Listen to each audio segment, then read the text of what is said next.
Булар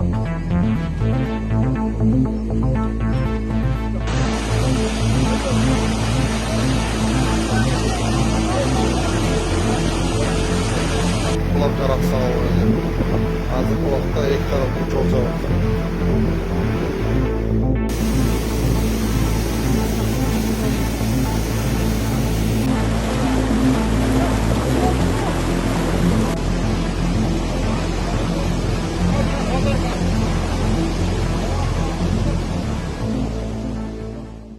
Селдин калдыктарын баткактардан, лайлардан тазалоо жумушу жүрдү. Бүгүнкү күндө бардык турак жайлардын бардыгы тазаланып бүттү. 124кө жакын үй болчу, мунун бардыгы толугу менен тазаланып бүттү. 3-июлга карата айта турган болсок, бүгүн ушул ноокаттын айыл аймактарына жалпы МЧСтен 68 куткаруучу, 18 атайы техника тартылды. Ал эми жергиликтүү бийликтен дагы 77 жумушчу, 51 техника тартылып отурат. Туугандар, мына машина мына ортодо калып кетти, мына селде.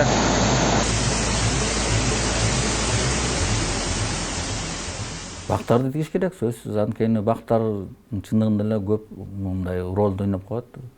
Биринчиден алар нымдуулукту кармайт, экинчиден жанагы биздин жер көчкү жүргөн райондар бар, алардын дагы жүрүп кетпешине мындай жардамы тиет. Эң негизгиси ушундай, жанагы МЧСте карталар бар деп атпайбызбы?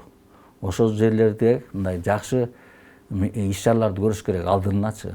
Кырсык качан болоорун биз билбейбиз, бирок кайсы бир убакта мындай өтө мындай көп жаан чаап, сел жүрүп кетиши мүмкүн деп биз баарыбыз билебиз. Ошол жердеги инфраструктураларды жакшы мындай сапаттуу куруш керек. Мисалы үчүн көпүрөлөрдү чоңураак салыш керек. Суунун бойлорун дамбалар менен бекитиш керек. Мисалы үчүн максималдуу канча суу агып өтөт, алар заранее белгилүү. Обычный күндөрү канча суу агат, жаан-чачын жааганда канча суу агат, ал эми өтө эле жаан-чачын нөшөрлөп жааганда канча суу агат, максималдуу анын баары эле эсептелип билинет. Ошого жараша гидротехнический сооруженияларды, дамбаларды мындай сапаттуу салыш керек да.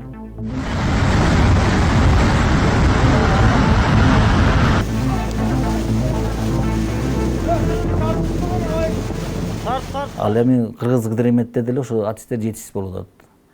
Ушундай биз тоолуу өлкө болуп тургандыктан кийин ошол тармактагы адистерди биз күчөтүшүбүз керек болуп атат да. Анткени адистер баарын чечет деген неме бар да, сөз бар да. Жаштар алып келишибиз керек.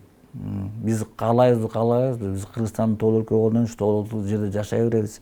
Мындай ар кандай жаралыштын кубулуштары, кырсыктары боло берет. Ошон үчүн буларды биз дайыма жакшылап мониторинг жасап туруш үчүн бизге адистер керек. Эң негизгиси дагы бул Кыргыз Гидромет көп эле иштерди жашайт.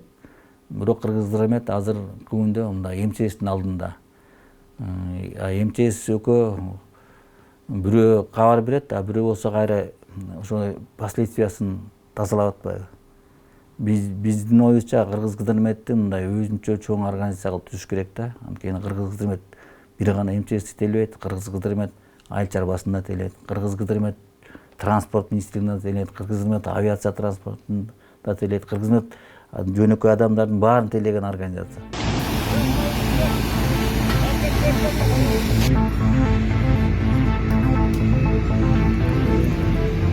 Мисалы үчүн жылдан болгондо океандардан дагы аба ырайы, көлдөрдө, деңиздерден дагы суулар көп буланат. Алар болсо жаан-чачындын булагы болуп эсептелинет. Алар атмосферада жүрө бербейт да.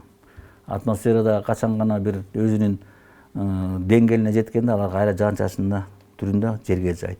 Ошон үчүн жылуулануу процессинде буулануу процесси да көп болот. Буулануу процесси жаан-чачындарды алып келет. Жаан-чачындарды болсо ар кандай жанагы аба агымдары, атмосфералык циркуляциялар эки жакка ташыйт. Ошондо ар кайсы жерге ар кандай өлчөмдө келип түшүп калышы мүмкүн. Кээ бир жерге көп, кээ бир жерге аз келип калат. Ошон үчүн жанагы селдер, наводнениялер жүрөт да, ошондой болуп турат.